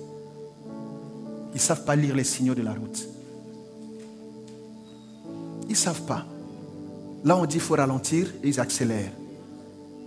Ils ne respectent pas les consignes. C'est leur voiture. Ils peuvent bouger la voiture, mais ils vont faire un accident. Si tu veux conquérir, il faut respecter les consignes et tenir compte des interdits. Il faut faire attention. Il y a des choses qu'on ne fait pas. Il dit à Josué, voilà ce que tu feras. Observe ce que j'ai dit à Moïse. On verra ça, je reviendrai sur les détails. Ne te détourne ni à gauche ni à droite. Si tu veux arriver, regarde droit devant toi. Mais il y a des gens, tu conduis comme ça, tu es comme ça. Accident. Accident. Quelqu'un m'entend? Tu vois, il y a des gens qui sont distraits. Tu ne peux pas avoir un fardeau et être distrait. Tu pries comme si tu joues avec ta vie. Non. Il y a des moments où on ne joue pas. Si tu sais que tu as un problème, tu dois le résoudre. Donne-moi un bon amen. C'est comme quelqu'un qui est malade, qui fait des demi-traitements. Tu commences, tu finis jamais. Après, le palu va s'installer et pour le chasser, ça deviendra difficile. Tu vois, le respect des consignes et des interdits. Je reviendrai sur ça pendant la chambre haute. Et parmi le respect, parmi les consignes et les interdits, il y a aussi le respect du sacré. Vous êtes là? Et ça, c'est un problème. Hein? Le respect du sacré. Vous savez,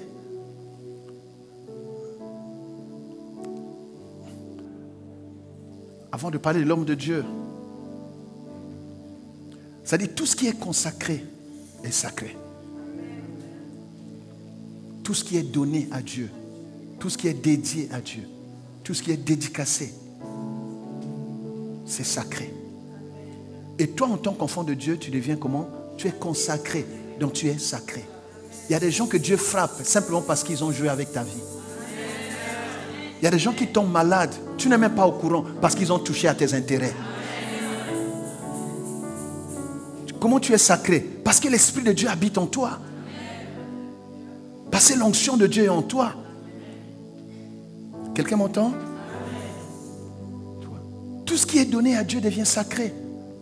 Les offrandes, une fois qu'on a prié, c'est sacré. Ce qu'on a donné à l'église, une fois qu'on a donné, c'est sacré. On ne joue pas avec ça. L'homme de Dieu, peut-être que je parlerai un peu plus de ça encore, c'est sacré. Ne tombez jamais dans le piège de la familiarité avec un homme de Dieu. J'aurais bien aimé que quelqu'un d'autre enseigne ça. Tu peux être avec un homme de Dieu qui est ta bénédiction et te priver de cette bénédiction à cause de ton regard. Si tu prends le sacré comme ordinaire, je le dis souvent, l'onction que tu n'honores pas ne peut pas te bénir.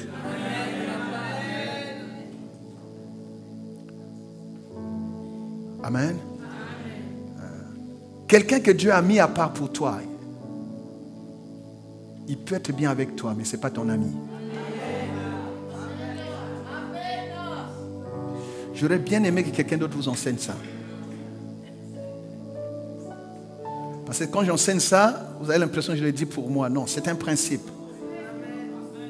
Prenez le cas de Myriam, hein, la sœur de Moïse. Marie, on l'appelait Marie. Myriam, la sœur de Moïse. Hein? Alléluia. Nombre 12, on va lire ça quand même. Je termine par là, le reste on verra plus tard. Nombre 12, prends partie verset 4. 12, verset 4. Soudain l'Éternel dit à Moïse, à Aaron et à Marie, allez vous trois à la tente d'assignation. Et ils y allèrent tous les trois. L'Éternel descendit dans la colonne de nuée et il se tint à l'entrée de la tente. Il appela Aaron et Marie qui s'avancèrent tous les deux. Et il dit, écoutez bien mes paroles. Lorsqu'il y aura parmi vous un prophète, c'est dans une vision que moi, l'Éternel, je me révélerai à lui. C'est dans un songe que je lui parlerai. Et il n'en est pas ainsi de mon serviteur Moïse. Il est fidèle dans toute ma maison. Je lui parle bouche à bouche. Je me révèle à lui sans énigme. Et il voit une représentation de l'Éternel. Pourquoi donc n'avez-vous pas craint de parler contre mon serviteur, contre Moïse? La colère de l'Éternel s'enflamma contre eux et il s'en alla. Verset 10. La nuée se retira de dessus la tente et voici Marie était frappée d'une lèpre, blanche comme la neige. Vers Marie et voici elle avait la lèpre. Alors Aaron dit à Moïse, de grâce mon Seigneur, ne nous fais pas porter la peine du péché que nous avons commis en insensé. Aaron et Marie sont tous deux frères de Moïse. de sang. Mais parce que ils ont osé parler en mal de Moïse, Dieu retira la nuée et sa colère s'enflamma. Et Marie fut frappée de lèpre, la sœur propre de Moïse. Parce qu'ils ont joué avec le sacré.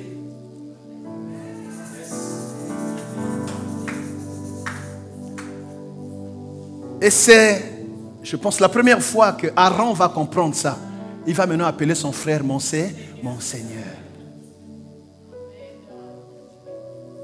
Je reviendrai sur ces choses parce que nous sommes dans le spirituel. Il faut faire très attention.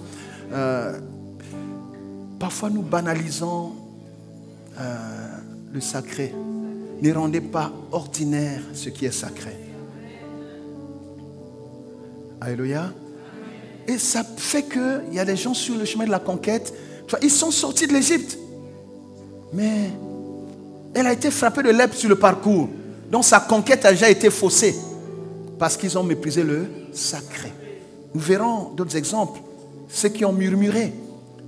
Le fait d'avoir murmuré, Dieu leur a fait passer plus de temps sur le chemin qu'il ne le fallait. Tu vois? Quand on murmure, ce qu'on pouvait faire en un jour, Dieu peut vous mutuer ça par 10 jours. Beaucoup de gens perdent du temps alors qu'ils pouvaient aller plus vite. Parce qu'ils ont été désobéissants. Parce qu'ils ont joué avec le sacré. Que Dieu nous aide. Quelqu'un dit avec moi que Dieu nous aide. Faisons attention à cela. Nous sommes vraiment les choses de Dieu. Il faut faire attention. Il faut faire attention. Il faut faire attention. Quelqu'un dit Seigneur, aide-nous. Voilà. Donc en parlant de ça, en fait nous parlions de l'obéissance. On parlait de l'obéissance. Oh, je n'ai plus de temps. Quelqu'un dit l'obéissance. Donc le troisième point en fait c'est l'obéissance. Dans l'obéissance on a le respect des consignes et des interdits et le respect du sacré et tout ça. Quatrième, il faut discerner le temps. Il faut discerner le temps. On voit ça dans 1 Chronique 12 verset 32. Les fils d'Issachar avaient l'intelligence du temps pour savoir qu'est-ce qu'il fallait faire. Quand tu discernes le temps, tu sais quand est-ce qu'il faut faire les choses. Dieu dit à Josué, mon serviteur Moïse est mort, maintenant lève-toi. Donc c'est la notion du temps. Si tu ne sais pas lire le temps, tu vas perdre beaucoup de temps. La Bible dit, le diable a été projeté sur la terre, animé d'une grande colère, sachant qu'il lui reste peu de temps. Le diable sait qu'il lui reste peu de temps, mais c'est nous qui nous comportons comme si on avait tout le temps. On n'a pas tout le temps. Amen. Tu n'as pas tout le temps. Tu es en retard par rapport à ton âge, par rapport à ta génération, par rapport aux promesses de Dieu, par rapport à ta famille. Tu ne peux pas faire comme si tout va bien dans ta famille. On n'a plus de temps. Il faut que quelqu'un se réveille. Donne-moi un bon amen. Tu n'as plus de temps à perdre. Il y a des choses qu'il faut faire maintenant. Il faut le faire. Hein, papa? Là, j'ai en train de partir. Tu n'as plus de temps. Tu ne peux plus jouer avec ta vie maintenant, là. Tu ne peux plus jouer avec ta vie, maman. Tu ne peux plus jouer avec ta vie. Regarde les enfants qui viennent derrière. Il faut racheter le temps car les jours sont...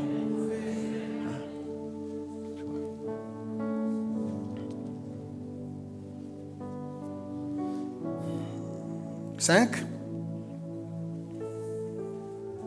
Mais si tu veux réussir la conquête, il faut aimer la parole de Dieu. Que ce livre de la loi ne s'éloigne point de... Médite le jour pour agir fidèlement selon tout ce qui est. C'est alors que tu auras... C'est alors que tu... Dans toutes tes... Josué 1 verset 8. Ça fait partie des conditions que le Seigneur a données à Josué pour réussir la conquête. Tu dois méditer la parole pour avoir la révélation, pour avoir l'orientation, la direction. Et ça, c'était le 50e point. 6e, il faut avoir la foi, le courage et la force. Fortifie-toi et prends Ne t'ai-je pas dit? Mais la foi vient de quoi? Vient de la parole en fait. Donc c'est quand tu as une bonne relation à la parole de Dieu que ta foi est nourrie. Même si tu rencontres des obstacles, la parole te rappelle ce que Dieu a déjà fait. Et tu sais que celui qui a fait, il fera encore aujourd'hui. Parce qu'il est le même hier, aujourd'hui et éternellement. Donc un conquérant doit aimer la parole de Dieu, doit lire la parole de Dieu, doit méditer la parole de Dieu et la mettre en pratique. Et c'est ça qui va nourrir ta foi et te donner le courage et la force. Un conquérant doit être courageux. Il faut être comme Josué et Caleb. Il ne faut pas avoir peur de la réalité. Il ne faut pas avoir peur de leur taille. Il ne faut pas avoir peur de leur jeu, là, de leur numéro. Il ne faut pas avoir peur de leur fétiche. Ils ne sont rien. Celui que nous servons, il est plus fort que celui qui est dans leur camp. Il nous a donné le pouvoir, non pas de commun, de marcher sur les serpents et sur les scorpions et sur toute puissance de l'ennemi, avec la garantie que rien ne peut nous nuire. Il faut avoir le courage. Diable à Zakanaba, il va te faire des numéros et tu vas avoir peur. Ne les crains pas. Donne-moi un bon amen. Ton Dieu est plus grand que tous les sorciers réunis. Il est plus puissant, plus fort. S'il est avec toi, si Dieu est pour nous, qui sera? Donc il faut avoir la foi. La victoire qui triomphe de ce monde, c'est notre foi. Perds tout sauf la foi. On peut te prendre des choses, mais garde la foi. La foi, c'est voir les choses comme Dieu. La foi, c'est proclamer ce que Dieu a dit.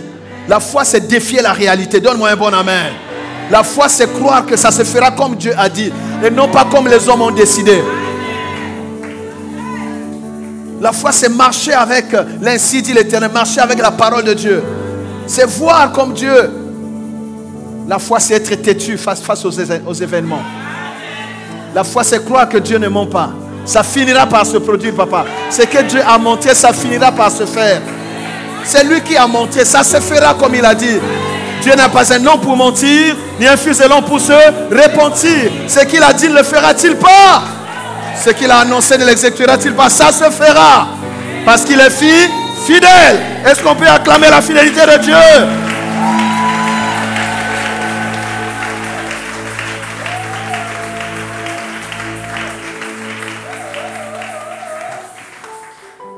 Dernier point, c'est ça? L'onction du Saint-Esprit. Tu ne peux pas conquérir si tu n'as pas l'onction. C'est pour ça que pendant cette chambre haute, on va demander l'onction. C'est comme ça que dans la chambre haute, ils ont reçu la puissance. Et quand ils descendent, les hommes qui étaient ordinaires, ils étaient capables de bouger Jérusalem. Et c'est cette onction qui fait que l'évangile soit arrivé jusqu'à nous. Avec l'onction, personne ne peut t'arrêter. Avec l'onction, les lois établies de votre famille n'ont pas d'effet sur toi. Avec l'onction, bien aimé, tu passeras là où d'autres n'ont jamais pu rien faire.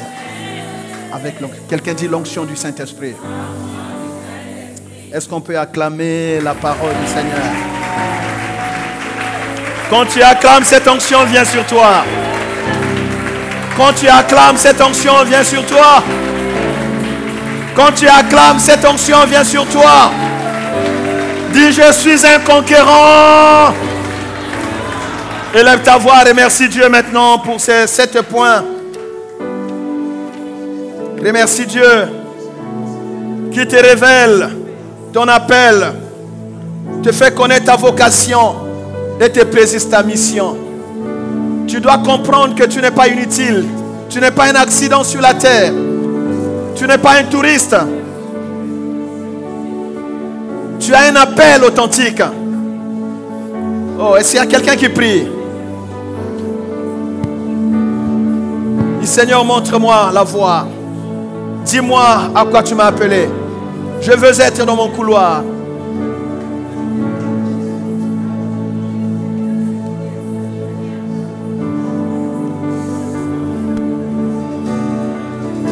Je veux être là où tu veux que je sois, faire ce que tu veux que je fasse.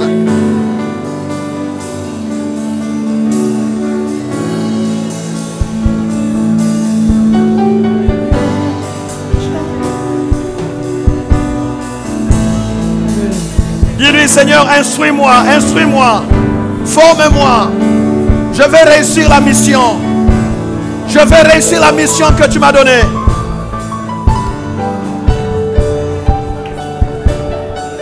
Dis Seigneur, j'accepte de payer le prix de la chambre haute. J'accepte, bien aimé, il faut prier. J'accepte de payer le prix de la consécration. J'accepte de payer le prix du jeûne, la prière, le combat spirituel. J'accepte de me consacrer. J'accepte la chambre haute. Seigneur, oins-moi. Je lâcherai mon espoir sans lirer. J'attendrai Oméga. Je m'engage à t'obéir. Je m'engage à observer les consignes. Je m'engage à respecter le sacré.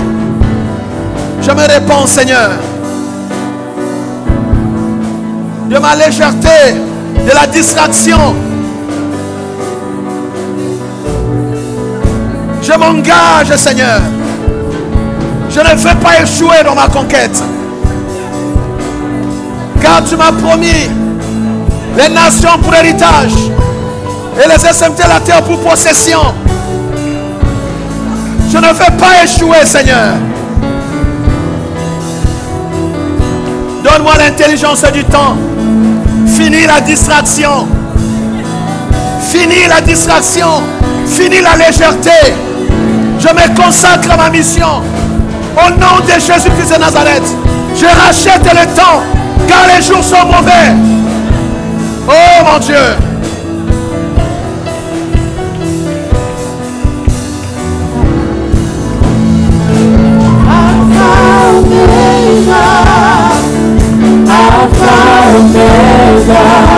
Aide-moi, Seigneur. Donne-moi l'amour de la parole. Donne-moi l'amour de la parole de Dieu. Donne-moi la soif de la parole de Dieu. Donne-moi la faim de la parole de Dieu. Car l'homme se nourrira pas seulement de pain, mais de toute parole qui sort de la bouche de Dieu. Nourris-moi de ta parole. Donne-moi, Seigneur, la faim, la soif de la parole. Embrasse mon cœur de la parole, Seigneur. Au nom de Jésus. Seigneur, augmente-moi la foi. Seigneur, donne-moi la force. Donne-moi le courage. Que je ne craigne plus rien. Car je sais que tu es avec moi. Aide-moi, Seigneur. Seigneur, merci pour le fardeau dans mon cœur. Lève tes mains maintenant.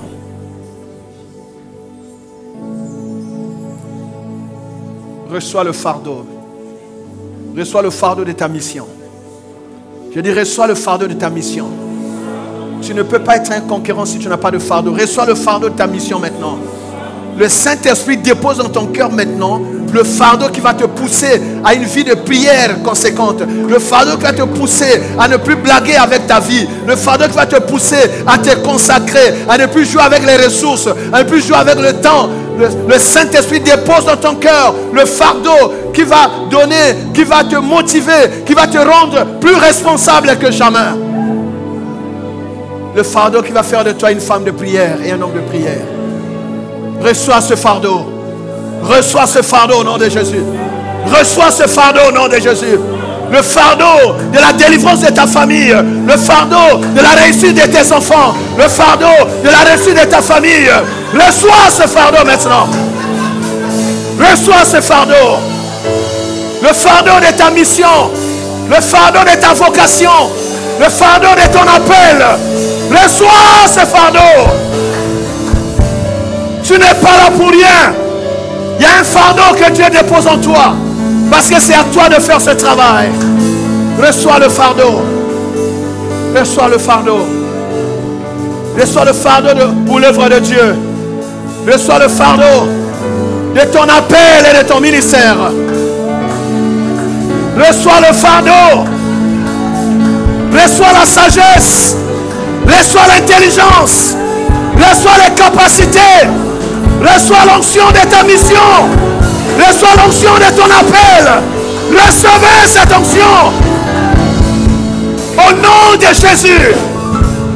Que votre intelligence soit renouvelée. Sortez de la distraction. Sortez de la distraction. Recevez le renouvellement de l'intelligence. Soyez équipés pour le combat. Soyez équipés pour le combat de votre famille.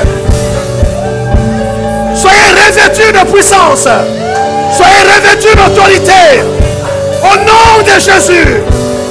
Soyez équipés, mes soeurs et frères. Oh mon Dieu.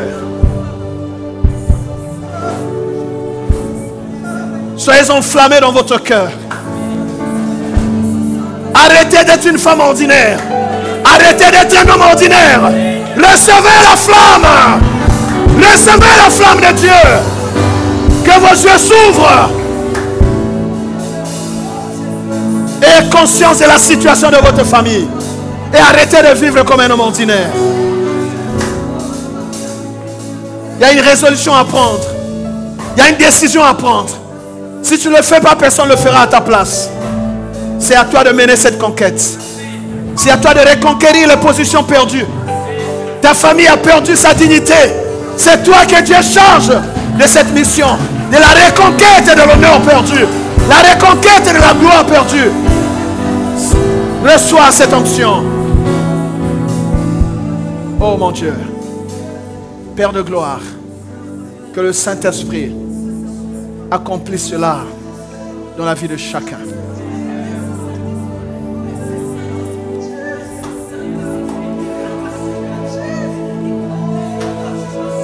Ta vie va étonner beaucoup de gens. Il y a un lion qui se réveille. Il y a une onction qui a trop sommeillé en toi, qui va être activée maintenant. On découvrira la puissance que Dieu a emmagasinée en toi. Je réveille l'autorité que Dieu a placée en toi. Je réveille le potentiel que Dieu a placé en toi. J'allume le feu qui est en toi.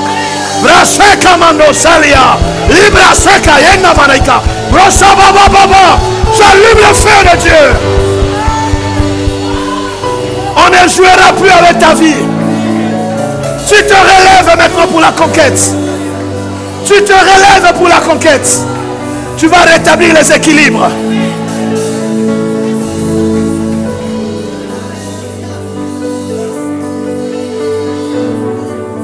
C'est toi qui imposeras le respect dans la famille. Oh Père, recevez cela au nom de Jésus. Alléluia. Recevez cette grâce là-bas aussi. Recevez cette grâce là-bas aussi. Recevez ce feu. Il y a un feu qui ne vous laissera plus tranquille. Il y a un feu qui va vous réveiller à minuit. Il y a un feu qui ne vous laissera plus en paix. Parce que vous allez vous rendre compte que c'est à vous de le faire. Oh mon Dieu. C'est vous qui allez délivrer vos soeurs et vos frères. Si tu crois, tu dis je le crois au nom de Jésus. Si tu crois, tu dis je le crois au nom de Jésus. Ah, parce que tu le crois, alors tu l'as reçu. Nous disons 3 fois Amen. Tu n'as pas bien acclamé le Seigneur.